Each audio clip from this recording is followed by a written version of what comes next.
Welcome to the Slop Temple. We pray this video helps. You start by preparing the essentials. Sign into Firebase with your Google account and create a new project. Once done, enable the services you need such as hosting, Firestore, or authentication so configuration is available. Make sure your local site repo exists, then install the Firebase CLI globally and run Firebase in it. Select hosting and any databases you plan to use. This gets Firebase config files and Firebase JSON in your project, so you can move to wiring the site code. Now integrate Firebase into your website code. Install the Firebase SDK with npm install Firebase or drop the CDN scripts into your HTML. Next, copy the project's config object from the Firebase console and paste it into a secure config file or environment variables.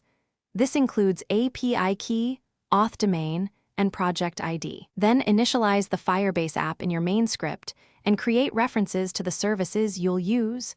Auth, Fire. To finish, build your production site and run Firebase deploy to publish to Firebase hosting. Make sure your build output matches the hosting public directory. After deployment, verify service behavior. Test sign-in flows, read/write to Firestore, and file uploads. If something fails, check common issues like incorrect API keys, misconfigured auth or Firestore rules, and CORS errors.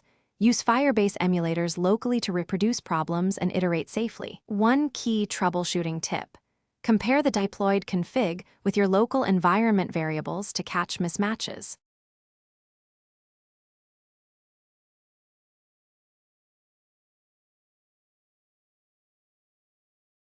Thanks for watching. Consider subscribing if we helped you.